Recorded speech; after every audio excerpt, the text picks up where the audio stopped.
জগন্নাথ বিশ্ববিদ্যালয় ছাত্র সংসদের প্রথম নির্বাচন হলো গতকাল, তবে এখনও পূর্ণাঙ্গ ফলাফল দেওয়া সম্ভব হয়নি। ভোট গণনা মেশিনের ত্রুটির কারণে গতরাতে হাতে হাতে গোনা শুরু হয়ে চলছে এখনও। জগন্নাথ বিশ্ববিদ্যালয় ক্যাম্পাসে রয়েছেন সহকর্মী সম্রাট আনোয়ার, তিনি জানাচ্ছেন সবশেষ। সম্রাট, এ পর্যন্ত কতগুলো কেন্দ্রের ফলাফল জানা গেছে, বিস্তারিত জানাবেন।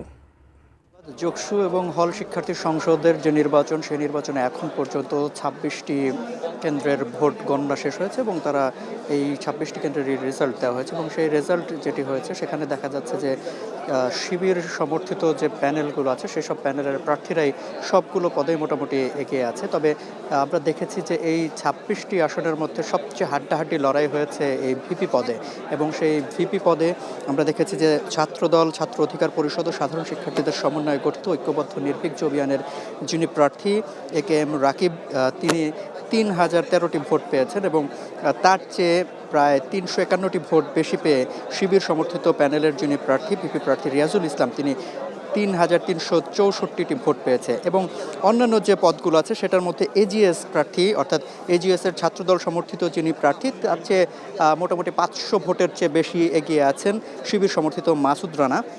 এছাড়া অন্যান্য যে পদগুলো আছে সেখানে ব্যবধানটা বেশ অনেক বেশি এবং এখন পর্যন্ত আমরা দেখতে পাচ্ছি যে পিছনে পুরোদমে ভোট গণনার কার্যক্রম চলছে এবং দুটি প্রক্রিয়া এখানে ভোট গণনার কার্যক্রম চালু থাকায় আমরা দেখছি যে সময় বেশি লাগছে এবং গতকাল থেকেও আমরা দেখেছি যে এই সময়টা আসলে এত দীর্ঘ যে হচ্ছে সেটি আমাদের আসলে চাকসু, জাকসু এবং রাকসু, ডাকসুর এই যে নির্বাচনগুলো, সেই নির্বাচনের যে ফল প্রকাশের সময় যে সময় লাগা বেশি সময় ধরে তারা গণনা করার যে প্রক্রিয়া, সেটিরই আমরা বলতে পারি যে এখানেও আমরা ব্যতিক্রম আশা করেছিলাম, কিন্তু সেটা আসলে দুরাশায় পরিণত হয়েছে। এখন আমরা যেটি দেখছি যে ২৮ ঘন্টা ২৯ ঘন্টা পরেও আসলে তারা ২৮টি কেন্দ্রেরও ভোট তারা ফলাফল দিতে পারেনি, যে কারণে আমরা দেখছি যে এখন পর্যন্ত ২৬টি কেন্দ্রের ফলাফল তারা দিয়েছেন।